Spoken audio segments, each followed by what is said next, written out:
and a college student murdered. Stuffed in a bin and then dumped in a park. Her best friend now charged in the murder. What could possibly happen to turn your best friend into your worst enemy? In a CBS 46 News exclusive, Haley Mason sits down with a renowned psychologist to go inside the mind of an accused killer. This is a story that most of us just can't understand. It's really hard to wrap your head around it. For parents, it's a complete nightmare. And for college students, young women especially, it's frightening. And it leaves them wondering, how can I keep this from happening to anyone else? From the outside looking in, they were best friends. Alexis Crawford and Jordan Jones were seniors at Clark Atlanta University, living in an off-campus apartment together, looking forward to graduation. Crawford's family even invited Jordan in as part of their own. Jordan Jones' behavior has been diabolical from the very beginning. A lot of times, we're friends to other people, but they, again, are not friends to us. Renowned psychologist Dr. Sherry Blake has examined the case and questions if Jordan was ever a true friend to Alexis. Alexis probably felt she was a close friend of Jordan. She may have even viewed Jordan as a sister and trusted her.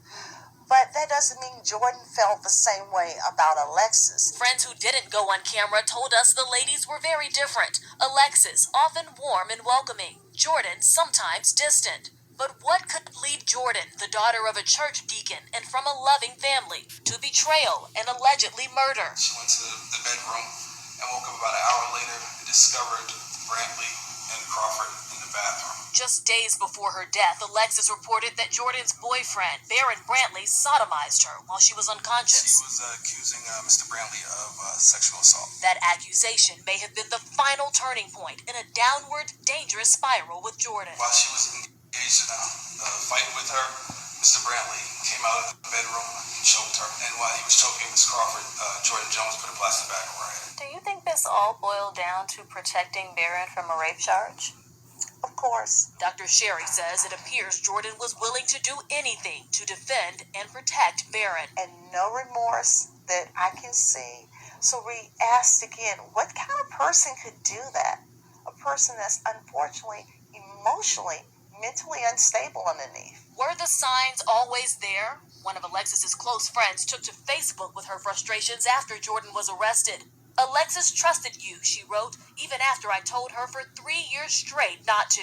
You gave her so many red flags of why you could not be trusted. What it suggests to me, there's a lot of anger.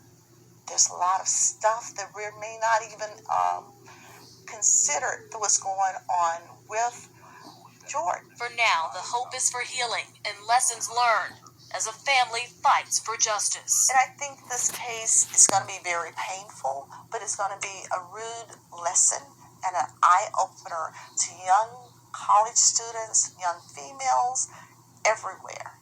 I did reach out to Jordan's family to comment in this story, but they did not want to. A family friend, though, did tell me they are all completely devastated by this.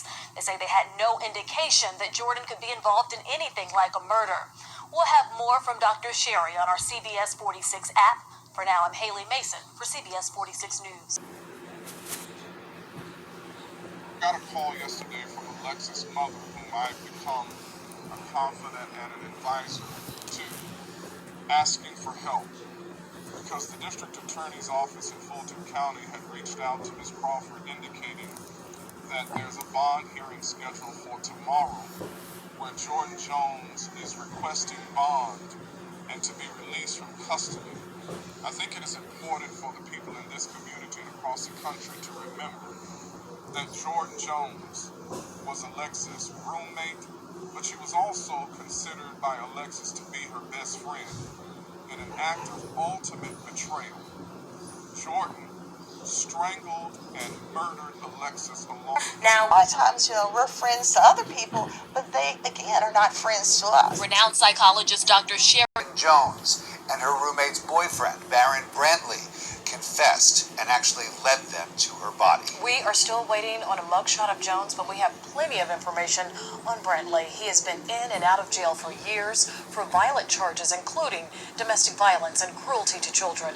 He is currently behind bars tonight. Let's take you back to how all of this started back on October the 27th. That's when Alexis Crawford filed a police report.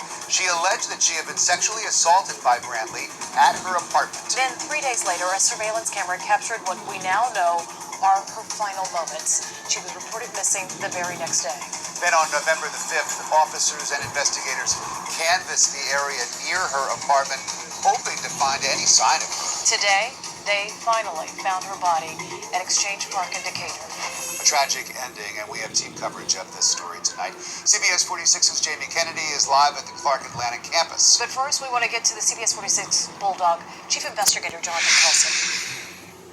Guys, good evening. Sources started pointing us in this direction days ago. Investigators not wanting to say anything that would spook the two involved. In the end, it was they themselves that led police to their alleged crime.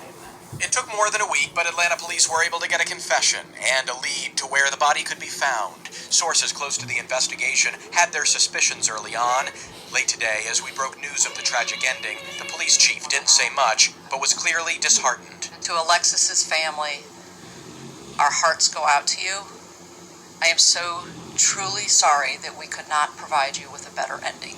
Reverend Markel Hutchins speaking for the family. The worst thing in the life of Alexis's parents, and it's just heartbreaking. Alexis Crawford was from Athens, the 21-year-old, the same age as those facing charges in her murder. Police saying her roommate's boyfriend sexually assaulted her. When she reported it, the two of them made sure she wouldn't speak of it again. The gruesome details as to how these two carried this out not yet being revealed. I asked investigators who actually killed Alexis. I was told simply both are being charged. We're at police headquarters tonight. I'm Jonathan Carlson, the CBS 46 Bulldog. Jonathan, thank you. Tonight, counselors are working with students at Clark Atlanta who are no doubt shocked and saddened. CBS 46's Jamie Kennedy is live on that campus tonight. Jamie. Rick, the whole grieving, learning of the passing of Alexis Crawford. Now, the university has made counsellors available to anyone who wanted to talk for extra hours tonight here at the Student Centre behind me. Now, we learnt earlier today from police that Alexis's body was located in a park in Decatur. After a week of searching for missing Alexis Crawford, police discovering her body at Exchange Park in Decatur. Authorities were led to the park off Columbia Drive by one of the suspects. People at Exchange Park spoke of a heavy police presence on Exchange Trail Road this afternoon. Around about 2 o'clock today, just getting my kids from the school and, seeing the police had it blocked off, just kind of curious about that. Now, there are students who didn't want to be on camera. They said they were certainly trying to it's the whole situation and say hard coming to terms with the loss of Alexis, and they say that now the community around here needs to wrap its arms around her little brother, who's a freshman here at Clark Atlanta. Live at Clark Atlanta University, Jamie Kennedy, CBS 46 News. Jamie, thank you very much. And we just want to extend our sympathy here, along with the university tonight, which released a statement reading, in part, our deepest thoughts and prayers are with her family and with everyone who knew and loved Alexis. The university president went on to write, for those who knew Alexis and for our CAU family, the days ahead will be hard. He then urged students to be respectful of family and loved ones when sharing information online and in person. CBS 46 was the first to report on the death of Alexis Crawford. Remember, you can count on the CBS 46 News app to send you the latest updates on this case and other major stories. Download it for free in the Apple Store or Google Play. Small town. She was smart and brilliant and beautiful and hardworking and loving. Alexis Crawford's hometown. Alexis is every one of our daughters. Alexis is every one of our friends. The focus wasn't on her tragic death, but on Alexis's, or Lex, as her friends and family called her, life. And we just sit and talked about how we gonna be so rich.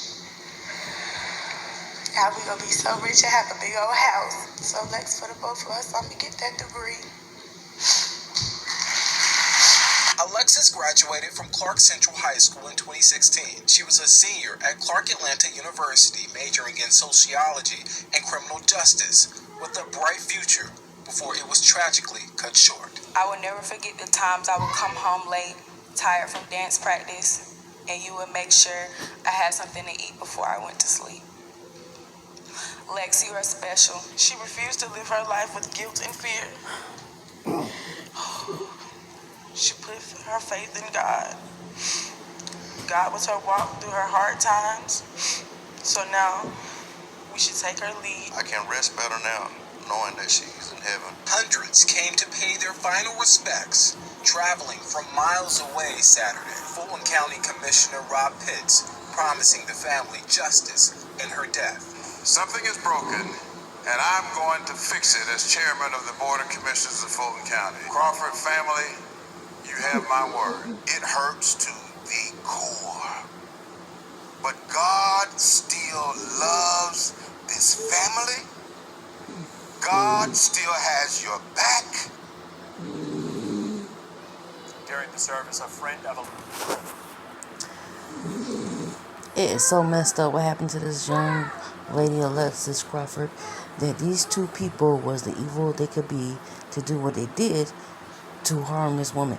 I don't understand why this young lady right here would help her boyfriend.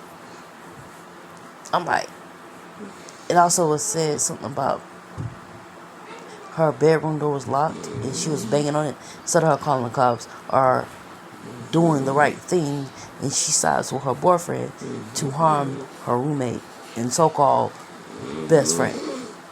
And you're not a best friend if you help somebody do something like that to you. That's not a best friend.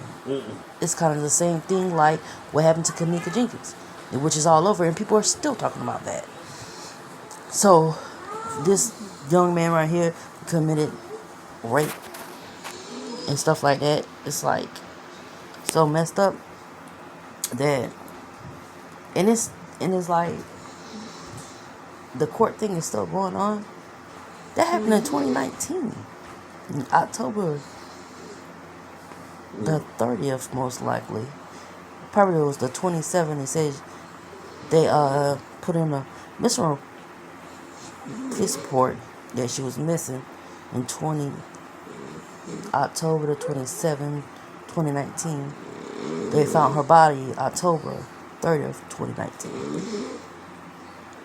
And just a year ago, and it's still uploading because everything is not even finished yet.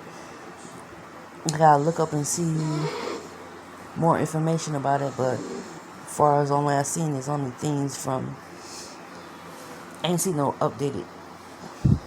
So I think the trial is probably backed up because of coronavirus, like everything, which so messed up. It's like there's so much stuff going on, so many people are getting harmed, dying and everything from, I'm like, do people even care anymore for all this stuff that keep on happening over and over and over? Well, y'all have a nice night. She was just 21 years old. She was still young. Her life hadn't even started. She was studying for criminal justice because she wanted to stop crime.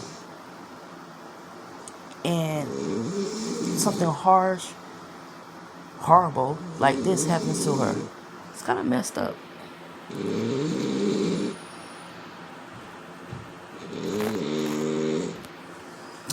So messed up.